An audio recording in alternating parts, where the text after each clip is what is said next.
I'm Darrell Bricker, Global CEO of Ipsos Public Affairs. At Ipsos, we've identified 10 megatrends, the big trends that we need to look at in order to understand the evolution of the world that we're going to be living in. It's going to tell us not only how people are going to be living their lives, but it's also going to be showing us an awful lot about how we need to communicate with them and understand how their lives are changing.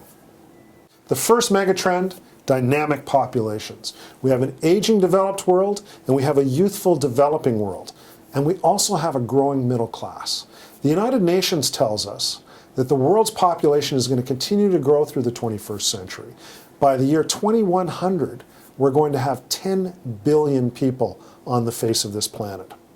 It's being powered by high birth rates in certain countries, mostly in places like Africa, in the Middle East. But when you look at places like Europe, the exact opposite is the trend. In fact, the year 2000 was the top peak for population in Europe, and it's starting to decline and has been ever since. But the population is getting older. Back in 1975, the median age of the population was 22. Today, in developed regions, it's 45 years old. It's doubled. In China, in 1950, you could be expected to live to about the age of 40. That was the life expectancy of the average person living in China. By 2050, it will be 80. We're adding an extra life on top of the life that we already used to live.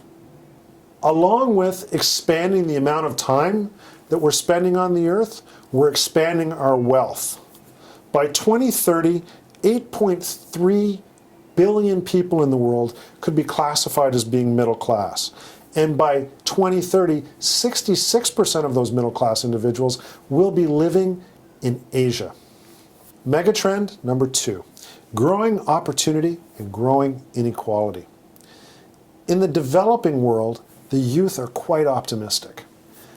Quite a contrast to the developed world, in which they're quite pessimistic. This is a very anxious youth in the developing world. When you look at what is expanding people's access to information around the world, more than anything, it's the expansion of literacy. More people are more educated in more places around the world than we've ever had. But the biggest factor in terms of improving people's access to information is clearly the internet. We have access now to all of the world's information that's ever been created in one place. But in order for it to have an impact on the development of an economy, the tipping point is about 50% level of access. The truth is today that 60% of the world's population does not have access to the internet, which creates a digital divide that prevents and reduces the level of economic development that we should be having. And what we've created now is a growing sense of inequality in the world. It's not just about a digital divide anymore, it's actually about the impact of all of this information and all of this technology on the ability to create wealth. And the public is starting to wonder, particularly in the developing world, when they're going to get their share. Megatrend number 3, megacities, urban superpowers, or human disasters. Over half of us now live in an urban area. By 2050, it will be 2/3 of us. The urban population is expanding by 50,000 people a day. That's about 1.5 million people a month, or a city the size of Prague. On an annual basis, it's about 18 million people, or a country the size of Chile. But do we want to live in the city? No.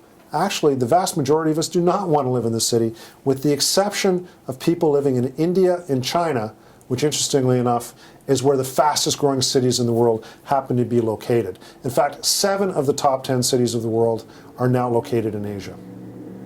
Megatrend number 4, increasing connectedness, decreasing privacy. Back in the 1980s, we only really had a few touch points to be able to communicate with consumers. But today, that's expanded massively. And it's expanded due to the expansion of the digital world. But 60% of the world's population doesn't have access to the internet, so the majority of people we can't contact in the way that many of the consumer packaged goods companies or other producers of goods and services want to contact them. But even if 60% of us don't have access to the internet, 83% of us do believe that having that access should be a basic human right. While we want to see the expansion of access to the internet, we're also worried about privacy. In fact, 66% of us express it as a very important concern.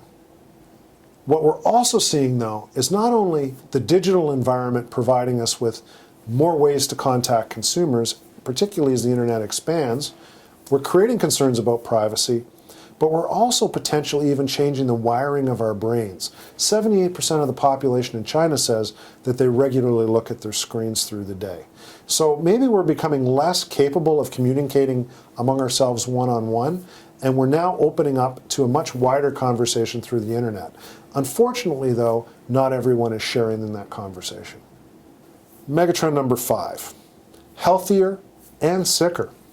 What we're doing a really good job of these days is keeping people on the face of the earth. Everywhere in the world, life expectancy is expanding, but there's still work to do. For example, access to adequate drinking water, access to adequate sanitary facilities, and also even access to primary health care. An increasing level of concern around the world, even in developed countries, about whether or not you can get adequate health care for you and your family. But even though we've got all of this going on, affluence and abundance is really starting to negatively affect our health. 1.9 billion people on the face of the earth today are overweight. 600 million of them are obese. Moving beyond the human situation, let's talk about our planet. One of the big issues that's really growing around the world in terms of public opinion is climate change.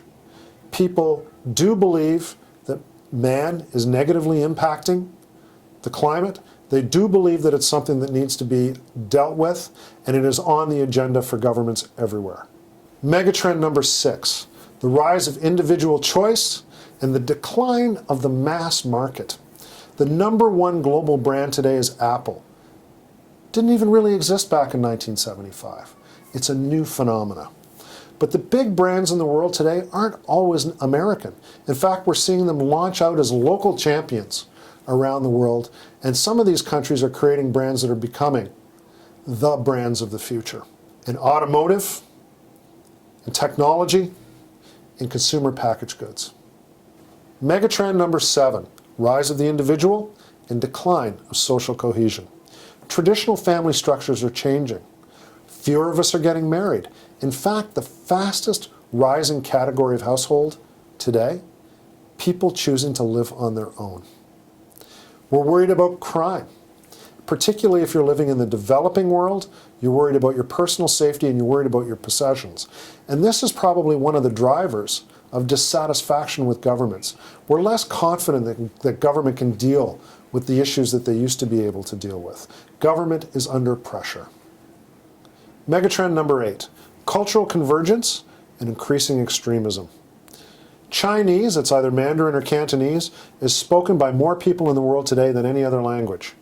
But if you're doing business around the world, you're doing it in English. It has become the new Latin. It is the lingua franca of business.